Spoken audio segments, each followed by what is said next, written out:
پتہ ہے ہمیں نماز بوجھ کیوں لگتی ہے؟ کیونکہ ہم نماز کا مقصد نہیں جانتے۔ نماز ایک صرف ڈیوٹی نہیں ہے بلکہ نماز ایک ذریعہ ہے اللہ سے بات کرنے کا۔ اگر آپ نماز کا مطلب سمجھیں گے تو پتہ چلے گا سورۃ فاتحہ سے لے کر آخری سلام تک نماز اپنے آپ میں ساری کی ساری دعا ہے، آپ کے اور اللہ کے درمیان رہنے والی دعا۔ نماز کائنات کی سب سے سیف جگہ ہے، ایسی جگہ جہاں بدتر اور کمتر ایک جیسے ہوتے ہیں، جہاں نیکوکار اور گناہ گار ایک جیسے ہوتے ہیں۔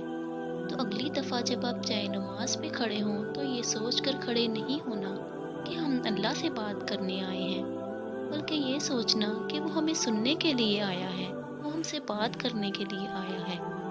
آپ کے لیے یہ بڑے اعزاز کی بات ہے کہ وہ ذات جس سے بات کرنے کے لیے بڑے بڑے عبادت گزار ترستے ہیں، وہ آپ سے خود بات کرنے کے لیے آیا ہے۔ آپ اگر ایسا سوچیں گے تو آپ کو نماز کبھی بھی بھاری نہیں لگے گی، بلکہ نماز آپ کے لیے آسان کرتی جائے گی۔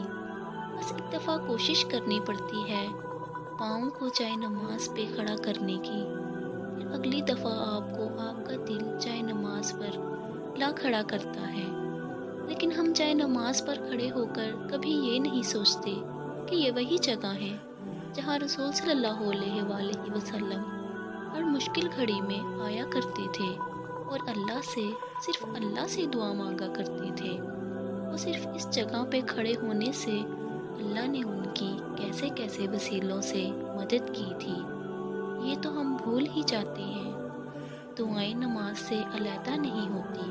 آپ جتنی نمازوں میں پابندی رکھیں گے، اللہ اتنی ہی آپ کی دعاؤں کی قبولیت کے معاملے میں پابندی رکھے گا۔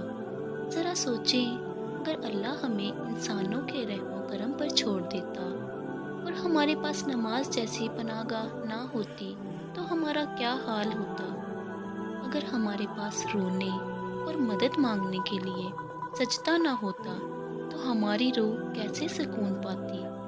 ہم خوش قسمت ہیں کہ ہم اپنے اللہ سے بات کر سکتے ہیں۔ ہم خوش قسمت ہیں کہ اللہ نے ہمیں ان تمام لوگوں میں سے ہدایت دی جو اب تک بھٹکے ہوئے ہیں۔ اس سے بڑی اور نعمت کیا ہو سکتی ہے؟ اللہ اپنی عبادتوں کے معاملے میں کسی بھی انسان پر بوجھ نہیں ڈالتا۔ جہاں تک اس کی عبادتوں کی بات ہے، وہاں تک اس نے ہم پر صرف وہی کچھ فرض کیا ہے جو ہم آسانی سے کر سکیں اور جس میں ہمارے لیے بھلائی ہو۔ اللہ نے یہ عبادتیں اپنے لیے نہیں بنائی، اللہ نے تو یہ عبادتیں ہمارے لیے بنائی ہیں، کیونکہ دنیا میں انہی عبادتوں کے ذریعے ہم نے سروائیو کرنا ہے، اور روز محشر بھی ان عبادتوں نے ہی ہماری ذریعہ نجات بننا ہے۔ بے شک یہ سب کچھ اللہ کے لیے ہی ہے۔